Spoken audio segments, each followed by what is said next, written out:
सुना होगा नाम। रुक्मे राजकुमारी थी, अखंड ब्रह्मचर्य व्रत का पालन करने वाली, ऐसे शील धर्म की पालना करने वाली वो राजकुमारी जिसके ब्रह्मचर्य की चर्चा चारों ओर गूंज रही थी। वैसे भी कहते हैं तवेश उत्तम अंगचैरवास, सभी तपों में श्रेष्ठ तप ब्रह्मचर्य तप है। तो उस रुक्मे राजकुमारी के दर्शन करने के लिए बाहर से कोई राजकुमार पहुंचा। ब्रह्मचर्य की इसकी प्रशंसा हो रही है। राजकुमार पहुंचा है, बड़ा रूप लावण्य से संपन्न है, बल संपन्न है, और वो ब्रह्मचर्य के रूप में उनकी ख्याति को सुनकर दर्शन करने के लिए पहुंचा, बातचीत की। तो वो रुक्मे राजकुमारी ने कुछ विकारमय कटाक्ष कर दिया या हो गया, और वो वहां से लौट गया। इधर वो रुक्मे राजकुमारी जो अपने पिता की मृत्यु के बाद राजा भी बन गई, और राजा बनने के बाद उसे ख्याल आया, अपनी आत्मा का ख्याल आया कि मैं ये भौतिक राज्य का सुख भोग तो मैं कर रही हूं, लेकिन अब मैं आत्मा के राज को प्राप्त कर लूं। आत्मा के राज को प्राप्त करना, वैराग्य का भाव उसके भीतर आ गया और संयम जीवन में प्रवेश कर लिया। कुछ वर्षों के बाद उस राज्य में आचार्य का आगमन हुआ, संघ सभी का आगमन हुआ, अनेक साधु साध्वी उनके साथ पधारे। रुक्मी भी साध्वी बनी हुई है। ये साधु साध्वी का भी एक परिवार होता है, एक समाज होता है। वो आपस में जब आचार्य के सानिध्य में बैठते हैं, अपने अपनी धर्म चर्चा करते हैं, बहुत दुर्लभ संयोग होता है कि ज्ञानी से मिले, ज्ञान की चर्चा होती है। आप कई बार बोलते हैं कि ज्ञानी से ज्ञानी मिले, करे ज्ञान की बात, मूर्ख से मूर्ख मिले तो घूसा दे लाभ। यानी कि जब मूर्ख आपस में मिलते हैं तो आपस में एक दूसरे से वाद विवाद करते करते, यानी कि जुबान चलते चलते फिर हाथ पैर कब चलने लग जाए ये पता नहीं पड़ता। ये मूर्खों की सभा की बात है, लेकिन वहां वो ज्ञानियों की सभा है। साधु साध्वी अपने आचार्य के निश्राय में विराजमान है। आचार्य बहुत क्रियावान, बड़े ज्ञानवान हैं, 36 गुण के धारे का वो बोलते हैं, और सभी विराजमान हैं। और चलते चलते ध्यान साधना का विषय आया, ध्यान की बात हुई, और ध्यान करने के बाद उन आचार्य ने अपने जो समुदायवर्ती शिष्य शिष्याएं हैं, साधु साध्वी हैं, उनको कहा कि आप अपने अपने ध्यान में गहरा उतरते हुए अगर किसी से भी कोई पाप हुआ है, कोई दोष लगा है, तो उसकी आलोचना कर लो। आचार्य का संयोग है, गुरु का संयोग हो, आचार्य का संयोग हो, बड़ों का संयोग हो, तो अपने पापों की आलोचना करने का एक सुअवसर माना गया। सबने जो थे, जिनको अपने ध्यान में अपनी गलती आई, उन सबने इच्छा में दुर्पणम कहते हुए प्रायश्चित बड़े सरल भाव से ले लिया। तो सबने ले लिया। एक वो रुक्मी साध्वी बची हुई थी। आचार्य ने कहा कि आपने कोई प्रायश्चित नहीं लिया क्या? आपके जीवन में, ये साधु जीवन हो या पहले का जीवन हो, क्या कोई दोष का सेवन नहीं किया, कोई पाप नहीं लगा? तो उसने कहा नहीं लगा। मेरे ब्रह्मचर्य की गूंज तो चारों तरफ ही, देश में विदेश में थी। ऐसा कोई पाप मैंने नहीं किया, मैं जानती हूँ। अब वो आचार्य कह रहे हैं, याद करो जब आप राजकुमारी थी, राजा बनी हुई थी। उस समय एक राजकुमार आपके दर्शन करने आया था, तो आपने विकारमय दृष्टि से कुछ कटाक्ष किया था या नहीं किया था? अब एकदम जो है वो चमक जाती है चित्त में, चित्त में चमक गई और बड़े गौर से आचार्य को देखा, गौर से आचार्य को देखा कि ये कौन है जो मेरे इस बात को जानते हैं। गौर से देखने के बाद पता चला कि ये वही राजकुमार है जो दर्शन करने आया था ब्रह्मचर्य की ख्याति को सुनकर, और आज ये संयम जीवन में प्रवेश करके आचार्य पद पर शोभायमान है, और मैंने भी आत्मा का राज प्राप्त करने के लिए संयम जीवन में प्रवेश कर लिया। तो अब भी जो है माया ने अपने आंचल फैला लिया, अब भी वो तैयार नहीं है अपनी गलती को भूलने के लिए। जब माया आ जाती है, कपट आ जाता है, अभिमान आ जाता है, तो उस समय भी उसने पता क्या किया, उसने जवाब दिया कि वो तो मैंने राजकुमार का परीक्षण करने के लिए बोला था। बात खत्म। यानी कि उस कपट के चलते, उस माया के चलते, उस छल के चलते वो अपने पाप की आलोचना नहीं कर पाई जो उससे हो गया। तो कहने का मतलब इतना है कि जो साधु साध्वी का नियम है, जिसको समाचारी की बात कहते हैं, तो वहां पर भी यही है कि अपनी गलती को बड़े सरल हृदय से स्वीकार करना, और सतगृहस्थ के जीवन में भी ये नियम होना चाहिए कि गलती हो जाए तो सॉरी कहने का विधान है। किसी से काम कराया तो उसको आभार भी व्यक्त करते हैं, धन्यवाद भी देने का विधान है। ये सॉरी कहते हुए अपनी गलती के लिए, अपनी भूल के लिए अगर आप सॉरी कह देते हैं तो मामला ठंडा हो जाता है। और अगर अभिमान में अड़े रहते हैं कि नहीं, मतलब एक चोरी और दूसरी सीना जोरी, तो फिर ये मामले गड़बड़ हो जाते हैं, फिर आपस में ये मन मुटाव हो जाता है, आपस में जो परिस्थितियां जो हैं वो विघटनकारी बन जाती है, बिखरावकारी बन जाती है। तो बड़ा अच्छा सा नियम है कि अपनी गलती को स्वीकार करते हुए भिक्षा में दुकड़म दे देना, प्रायश्चित ले लेना, और अपनी कषायों को मंद करने का प्रयास करेंगे, तभी अपनी गलतियों को स्वीकार कर पाएंगे। नहीं तो रुक्मी जैसा वो माया का आंचल फैला रहेगा, अभिमान आड़े आ जाएगा और आलोचना नहीं कर पाएंगे, और आलोचना नहीं हुई तो वो पाप की पोट लेके फिर ये बार बार का आवागमन इस संसार में परिभ्रमण ये कम होने वाला नहीं है। फिर सातवां नियम कहा मिथ्याकार। मिथ्याकार का मतलब होता है कि अगर जरूरी नहीं है कि सर्वगुण संपन्न हो, सारे काम सभी को आते हैं, ये जरूरी नहीं है। दीक्षा जीवन में प्रवेश करने के लिए कोई आए, कोई अपने वैराग्य भाव को लेकर आए कि मुझे संयम जीवन में प्रवेश करना है, छोटा आए बड़ा आए, तो नियम वहीं से शुरू हो जाते हैं। प्रतिक्रमण याद कराना, 10वें काली के अध्ययन भी याद कराना, उत्तराधन भी याद करा देना, यानी कि इसको पूरी समझाइश दी जाती है। वो परंपरा जो है, वो नियम, जो क्लास जिसको कहते हैं ना, एक दीक्षार्थी की क्लास, वो शुरू हो जाती है गुरु के सानिध्य में। नवकार मंत्र से लेकर प्रतिक्रमण तक, श्रावक का प्रतिक्रमण, साधु का प्रतिक्रमण, ये सारी बातें जो है उनको समझाई जाती है, कुछ नियम दिलाए जाते हैं। ये आजकल की बात है, वर्तमान की जो बात है, एक सिलेबस होता है जो एक दीक्षार्थी को पहले पढ़ना, ध्यान में लाना, ज्ञान उसका कराया जाता है। लेकिन भगवान महावीर के जमाने में ऐसा कुछ नहीं था।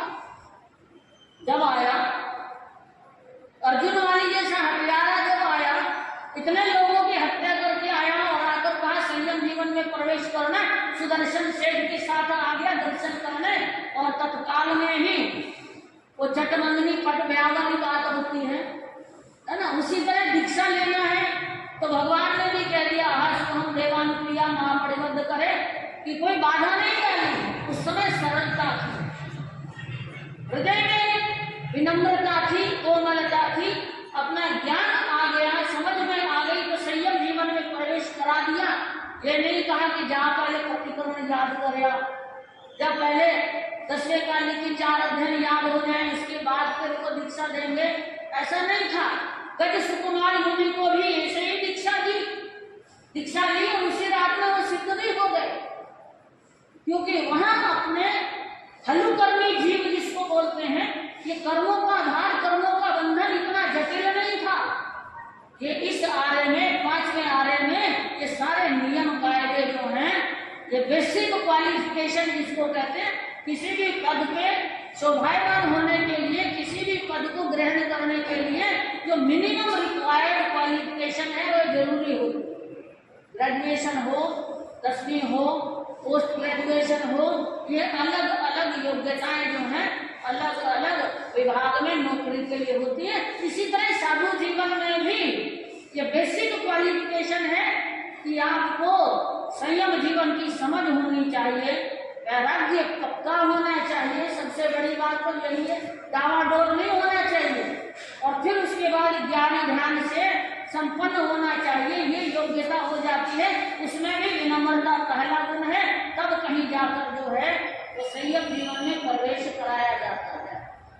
तो जब ये संयम जीवन में प्रवेश कराने के बाद भी, संयम जीवन में प्रवेश करा दिया, दीक्षा हो गई, जय जयकार हो गई, सब कुछ हो गया, प्रेमी घंटे का पाठ पढ़ा दिया, अपने संग में उसको शामिल कर लिया, पंच परमेष्ठी में 5वें पद पे शोभायमान हो गए, और उसके बाद भी जो नियमों की चर्चा चल रही है उसमें मिथ्याचार है कि सारे काम आते नहीं है। अब ये सूट बूट पहनने वाला कोई मुनि बन जाए तो ये गाती बांधना, चोल पट्टे पहनना, चादर ओढ़ना, ये बड़े मुनि सिखाते हैं, बड़े प्रेम से सिखाते हैं, क्योंकि वो जानते हैं नव दीक्षित मुनियों की सेवा करना उससे भी तीर्थंकर गोत्र का उपार्जन हो जाता है। नव दीक्षित मुनियों को ये सिखाना पड़ता है। आप भी जैसे घर में कोई नई बहू आए, मान लो अच्छे पैकेज वाली है, पढ़ लिख कर जो है बराबर का, आपके बेटे के बराबर का वो कमाने वाली है, उसको ये खाना बनाना, ये घर के काम काज नहीं आते हैं, तो उस समय क्या करते हो? सिखाते हो कि नहीं सिखाते हैं? शुरू में तो बड़ा लाड लड़ा लेते, ले तेरे पीछे खड़े हैं, हमारे पीछे खड़ी हो जा, ये कच्ची घुमा ले, समझ ले तेरे को हमने रसोई में प्रवेश करा दिया, ये सब बातें आप कहते हो। लेकिन उसके बाद जब 10-20 आपके मेहमान आ जाए, उस समय आप उम्मीद करते हो कि इसको खाना बनाना, अतिथि का सत्कार करना आना चाहिए, ये उम्मीद करते हो, तो आप उनको सिखाते हो, अपने परिवार के तौर तरीके सिखाते हो। यहाँ पर भी साधु जीवन में भी बड़े गुरुजन हैं, वो सिखाते हैं। रजोहरण बांधना नहीं आता तो वो भी बांधना सिखाते हैं, बांध देते हैं, बड़े प्रेम से बांध कर दे देते हैं। और आज भी बांधना आता भी है, लेकिन वो भी मेरे को अच्छा लगता है कि गुरनी मैया मेरा रजोहरण बांध कर देंगे, बड़ा अच्छा लगता है मेरे को, और बड़ा मजबूती से बांधा जाता है उसको। तो कहने का मतलब ये है कि ये जो मिथ्याचार समिति है, नियम है, तो उस समय गुरु के सामने बड़े निवेदन पूर्वक कहा जाता है, विनय पूर्वक कहा जाता है कि ये काम मुझे नहीं आता। ये नहीं कि बड़े अभिमान से कह दे कि मेरा काम कर दो, कृपा करो, कृपा करो, मुझे ये काम आता नहीं है, आप कर देंगे तो अच्छा हो जाएगा, समझ में आ जाएगी। तो ये समिति, ये नियम, ये भी पालना होती है मिथ्याचार की, कि नहीं आता तो एक्सेप्ट कर लेना, उसको सीखने का प्रयास कर लेना। फिर साथ में नियम है तहती का नियम। ये तहती शब्द जो है कि जो आपने कहा है वो सही है, गुरु ने कुछ आज्ञा की है, तहती वचन कह के उठ जाना। याद करो गौतम स्वामी आनंद जैसे श्रावक को जब कुछ भ्रांति हो गई थी, आनंद श्रावक को, उपासक दशांग सूत्र का पहला अध्ययन, आनंद श्रावक को अवधि ज्ञान हो गया था, गौतम स्वामी पढ़ारे, तो आनंद श्रावक जब अभी उठने बैठने की क्षमता नहीं थी, इतनी काया को उन्होंने तप के द्वारा, ध्यान के द्वारा जो है वो कमजोर कर लिया। काया कमजोर हुई थी लेकिन आत्मा बड़ी बलवान थी, तेजस्विता थी। अवधि ज्ञान हुआ और गौतम स्वामी से निवेदन किया। गौतम स्वामी ने कहा कि हे श्रावक जी, आप आलोचना करो, एक श्रावक को इतना अवधि ज्ञान नहीं होता है। तो फिर उन्होंने कहा था कि देखो, आलोचना सच की होती है या झूठ की होती है? गौतम स्वामी ने कहा कि जो झूठ बोले उसकी आलोचना होती है, पाप की आलोचना होती है। तो आनंद श्रावक ने कहा कि हे गौतम स्वामी, मैं उठकर आपको वंदन नहीं कर सकता, नमन नहीं कर सकता हूँ, इसके लिए मुझे खेद है, मेरी काया में इतनी क्षमता नहीं। लेकिन हकीकत की बात यही है कि मैं सच बोल रहा हूँ और आप आलोचना आप करेंगे। ये आपने स्वीकार नहीं किया, मैं सच बोल रहा हूँ। गौतम स्वामी लौट गए थे प्रभु महावीर के चरणों में और जाकर निवेदन किया कि आनंद श्रावक को इतना ज्ञान हुआ, अवधि ज्ञान, तो बताइए ऐसा होता है क्या? तो भगवान ने कहा कि हे गौतम, आप जाओ, वो आनंद सही कह रहे हैं, आनंद श्रावक सही बोल रहे हैं, आपको आलोचना करनी है, आपको क्षमा याचना करनी है। अब ऐसे में गौतम स्वामी नाम करने की थी, कैसे जाऊं, अभी तो गोचरी लेकर आया हूं, पहले खाने तो दो फिर जाऊंगा। ऐसी भी क्या जल्दी है? वो श्रावक है, मांग लूंगा, माफी मांग लूंगा, चला जाऊंगा, अब नहीं तो बाद में चला जाऊंगा। लेकिन वही उन्होंने कहती वचन कहा और लौट गए। और गुरु के वचनों के अनुसार जो है आनंद श्रावक को कहा कि हे बंदे, आपने जो कहा वो सच कहा है और मैंने उसको स्वीकार नहीं किया, मेरी गलती, उसके लिए मैं क्षमा याचना करता हूँ। यानी कि ये कहती वचन, गुरु के वचन को आदरना, गुरु ने जो कहा है उसको स्वीकार कर लेना। गुरु की आज्ञा से ही अंतिम समय में वो देव शर्मा ब्राह्मण को प्रतिबोध देने चले गए, नहीं तो क्यों जाते? मना भी कर सकते थे कि इतनी बड़ी अंतिम देशना आपकी, ये धर्म देशना चल रही है, मुझे वंचित क्यों रखा, क्यों रख रहे हो? मैं तो पहले देशना सुनूंगा, उसके बाद जाऊंगा।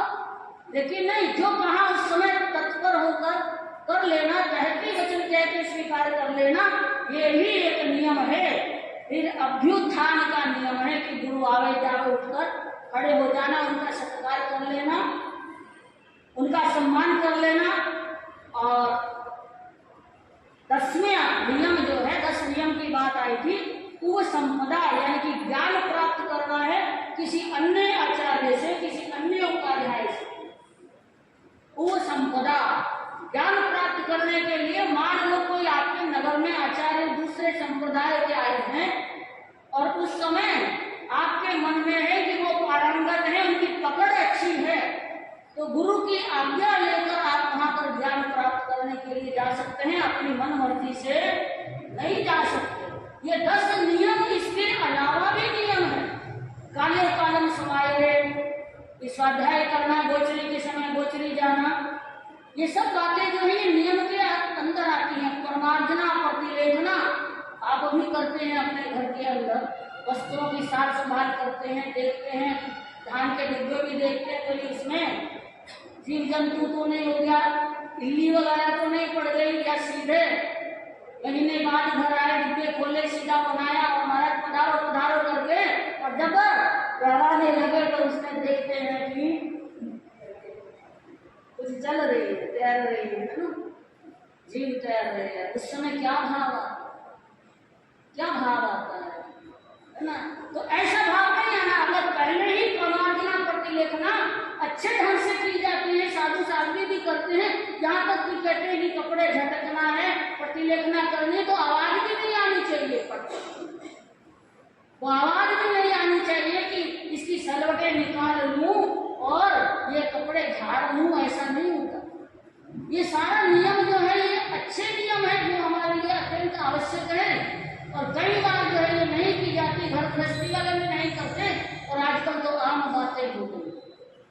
पुराने जमाने में कई बार जो है कि साधु संत के पात्रे में जब मट्ठा गाड़ाते अंगूठियां भी आ जाया करती थी, और फिर जब खाना आता, ऐसा केस भी हुआ। एक संत पधारे गोचरी के लिए बनाए।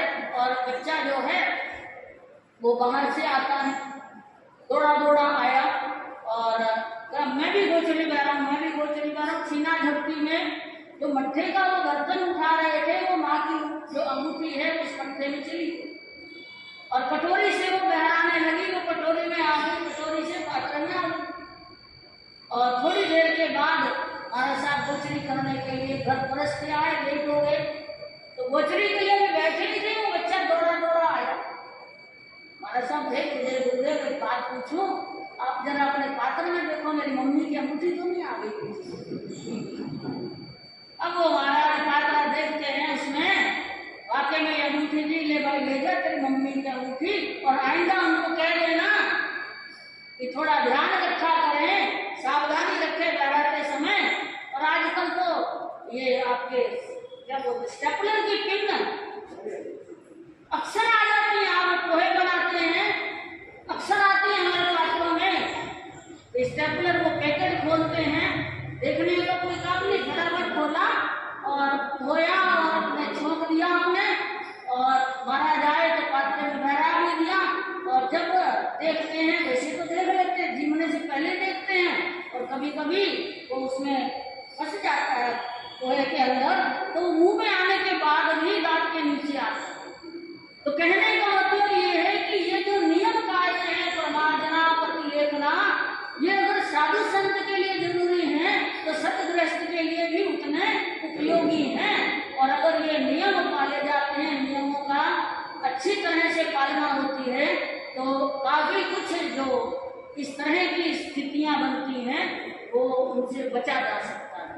और साधु संत अगर इन नियमों का पालन करके चलते हैं, समाचारों का पालन करके चलते हैं, तो उनका संयम जीवन जो है और मजबूत होता है, शोभायमान होता है। और सदगृहस्थ अगर इस नियमों को अपने अनुसार अगर उसका पालन करता है तो वो भी सुगढ़ गृहिणी कहलाती है।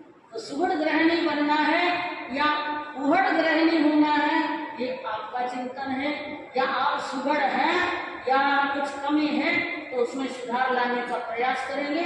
इन्हीं मंगल कामना के साथ ओम शांति। चरणों में वंदन। बातें भी आपने सुनी और ग्रहण भी की होगी, ग्रहण भी की होगी कि अपना जीवन किस प्रकार से जीना चाहिए। जो जीवन श्रेष्ठ कर जीता है उस जीवन का आनंद अलग प्रकार का। पंक्तियां तो अभी आपने गुनगुनाई सुनी। मनुष्य जीवन बड़ी मुश्किलता से प्राप्त हुआ है। इस जीवन को प्राप्त करके मेरे का तो मूल्य होता है, पर यह अमूल्य है। इसके मूल्य को कभी भी आकर्षित नहीं जा सकता। पुण्य आने से पूर्ण इंद्रियां भी मिल जाती, लंबा आयुष्य भी मिल जाता, स्वस्थता के साथ में जीवन जीते हैं, दौलत भी प्राप्त हो गई, कुटुंब परिवार भी मिल गया, काया भी सुंदर मिल गई और उसमें लुभाने का काम भी हो गया। ये सारी बातें तो गुजर गई। सुंदर काया देख करके इंसान अपने आप में मोहित बन जाता है, स्वयं की सुंदरता भी देखते हुए और औरों की सुंदरता को भी देखते हुए। तो उससे वो मनुष्य जीवन सार्थक नहीं हो सकता। गौतम सैन राजा को आप सुन रहे थे। गौतम सैन राजा जिसने अन्याय का मार्ग अपना लिया, सती साध्वी को महल में चढ़ा दिया और श्यामाचार्य ने युद्ध भूमि में उतर दिया। युद्ध हुआ, इतनी वीरता श्यामाचार्य की थी। गौतम सैन के जितने सैनिक थे वो वहां से भाग गए, एक भी खड़ा नहीं रह सका। फौजी तो गए ही गए, लेकिन गौतम सैन भी भाग करके गढ़ में शरण में ली।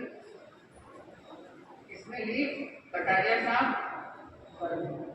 हमारा ध्यान ये है कि नहीं चाहते हुए भी ध्यान फिर जाता है, कौन क्या कर रहा है, कैसे हो रहा है, और जब तक अपनी बात निकल जाए। गर्दभसेन स्वयं जाकर के गढ़ में शरण ले ली, भाग गया युद्ध से, और जो भाग जाता है तो युद्ध स्थगित हो जाता है। ठीक वैसा ही हुआ। श्यामाचार्य जी का जोश देख करके सभी दंग रह गए कि अरे इतना जोश, इतना जोश। इस तरह से मालव राय भी हार गया है, मालवाधिपति का मान भंग हो गया। आज दिन तक कोई उन्हें जीत नहीं पाया, लेकिन ये श्यामाचार्य विजेता को प्राप्त जो कर रहे, इतना जोश है इसमें, इतनी वीरता है। 8 दिन का संदेश भेजा कि 8 दिन युद्ध नहीं होगा, उसके बाद में युद्ध होगा। जब ये आदेश मान्य कर दिया श्यामाचार्य जी ने, छिन्नू राजवी जो थे, वो छिन्नू राजवी एकदम चमक गए कि श्यामाचार्य जी ने ये बात मान ली है तो ये बहुत बड़ा अनर्थ का कार्य हो जाएगा। सब कहे विद्या साज आप बेड़ा रसी, करके गर्दभ रूप मौत बिन मारसी। सूर्य कहे मत सोच करी जो मैं कहूँ, निश्चय इनसे विजय एक पल में कहूँ। रासप निरमित रूप भूप भूगे जपे, मारो साथे बाण छेनो ही मिलत बे। वर्दो सर से मोक बोलना हो सके, सतानो बाण फेर मेरा तके, फेर मेरा तके। छिन्नू राजवी श्यामाचार्य जी से निवेदन कर रहे हैं कि ये 8 दिन का समय मांगा है, इसमें बहुत बड़ा गहरा राज जो छुपा हुआ है। क्योंकि ये गर्दभसेन राजा, इनके पास में गर्दभी विद्या है, और ये 8 दिनों में गर्दभी विद्या का साधन कर लेगा, विद्या साध लेगा। जब गर्दभी विद्या साधने के बाद में गधे का रूप बना करके ऊर्ज पर चढ़ेगा, क्योंकि ये रूप फेरने की भी विद्या होती है। अनेक अनेक विद्याओं से युक्त था गर्दभसेन राजा, जिनके पास में विद्याओं की कोई कमी नहीं थी। कि ये 8 दिन विद्या का साधन करके ऊर्ज पर चढ़कर गधे का रूप बनाएगा, और ज्यों ही भौंकने लगेगा, जिन जिन के कानों में आवाज गिरेगी वो सारे धराशायी हो जाएंगे, मृत्यु को प्राप्त कर देंगे। तो ये बहुत बड़ा अनर्थ हो जाएगा, निश्चय मौत भी सामने आएगी। श्यामाचार्य जी, क्योंकि जो सत्य पर चलते हैं उनको मार्ग जरूर मिल जाता है। श्यामाचार्य जी ने छिन्नू राजवियों से कहा कि तुम किसी प्रकार का सोच मत करो, चित्त में चिंता लाने से काम हल नहीं हो सकता है, चिंतन से काम हल होता है। काम हल करना है तो चिंतन करना चाहिए, और अच्छी बात है तो उसको मानना चाहिए। तो वो बात तो कह रहे हैं कि तुम इस प्रकार से करना, जैसा मैं कहूँ वैसा कार्य करते जाना। सभी छिन्नू राजवी सुन रहे हैं। श्यामाचार्य जी ने कहा कि जैसे ऊर्ज पर चढ़े गधे का रूप धारण करे और अपना सिर हिलाना शुरू करे और मुंह फाड़ना शुरू करे, क्योंकि भूखेगा तो पहले मुंह फाड़ेगा। जैसे ही मुंह फाड़े तुम सतर्क रहना, सावधान रहना और बाणों से सुसज्जित रहना। एक साथ में छिन्नू बाण का निशाना लगा करके उसके मुंह में बाण लगा देना।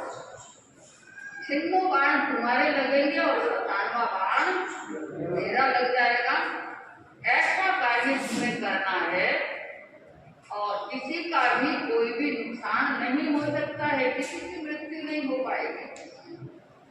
दसम द्वार भेदन करूं, मर जासी सिर फोड़, काज सफल होसी सकल, वरो विजय इन ठोर।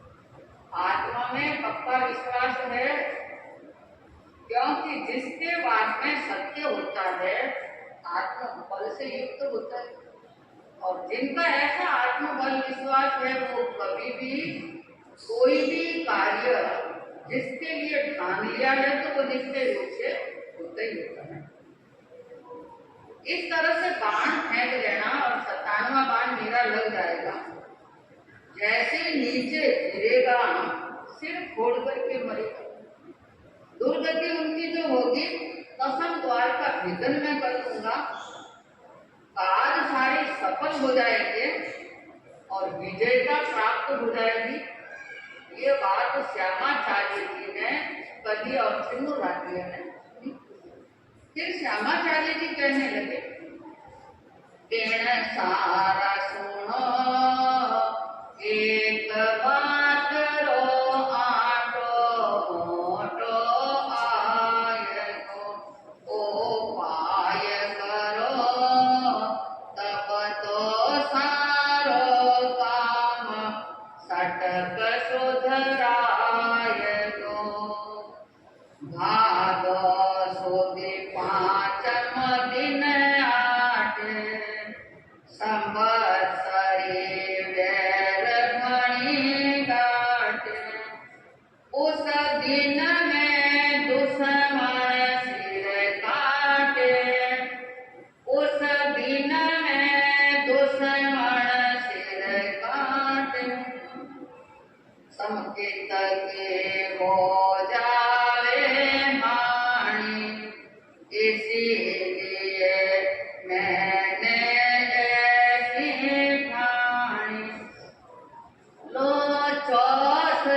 और 8वें दिन संवत्सरी आएगी, उस दिन पंचमी रहेगी। पंचमी की संवत्सरी, क्योंकि परंपरागत से संवत्सरी किसकी होती है? पंचमी की। अगर चौथ को संवत्सरी है तभी मनाते हैं कि चौथ के दिन ही पंचमी घड़िया में आ जाती है प्रतिक्रमण के समय में, तो उस दिन चौथ की संवत्सरी मनाते हैं। कि पंचमी की संवत्सरी आ जाएगी और उस दिन वो अपनी विद्या की साधना से बूर्ज पर चढ़ेगा, युद्ध करेगा। जो गर्ग की विद्या का साधन करेगा और वो बाण से मुख भरना उसकी हत्या तो हो जाएगी, उसको मार गिराने का काम होगा। अगर संवत्सरी के दिन किसी भी दुश्मन का भी सिर काट दिया जाता है तो संकित की हानि हो जाती है। सम्यक को है तो धर्म है और सम्यक को नहीं है तो धर्म नहीं है। तो श्यामाचार्य सोच रहे हैं कि यह संवत्सरी के दिन सिर दुश्मन का भी नहीं काटा जा सकता, इसलिए मैंने एक बात का निर्णय लिया है कि विकट परिस्थितियां हैं, इसलिए चौथ को संवत्सरी मना लेनी चाहिए, क्योंकि विकट परिस्थितियों में यह निर्णय लिया गया। जब छिन्नू राज इस बात को सुन लेते हैं तो श्यामाचार्य जी ने कहा कि सबके पास में ये संदेश भेज दो उज्जैन नगर में कि इस तरह का कार्य करना है, पाचम को छोड़ करके चौथ को संवत्सरी बनाना है और संघ सभी मिल करके आज्ञा प्रदान कर, क्योंकि ये संघ जो कहलाता है इससे कई बातों की जानकारी होती है। कि संघ के सामने श्यामाचार्य ने संदेश भेजा कि इस कारण से चौथ की संवत्सरी मनाना है पाचन को छोड़ करके, तो संघ ने सहर्ष उस बात को स्वीकार कर ली कि चौथ की संवत्सरी मना ली जाएगी। पंचमी को जब वो चढ़ाई कर रहा, विद्या साधन करके ऊर्ज पर चढ़ा और भोंकने के लिए अपना मुंह खोलता है गड्ढे का रूप बनाकर, छिन्नोई राजवी अपने बाण का लक्ष्य बना करके खड़े हैं। जैसे ही मुंह खोला और छिन्नोई राजवियों ने उनके मुख में बाण भर दिए और 97वां बाण श्यामाचार्य ने लगा दिया। अट्टहास करते हुए नीचा गिरा और सिर फोड़ते हुए दुर्गति को प्राप्त हो गया, क्योंकि जैसी करनी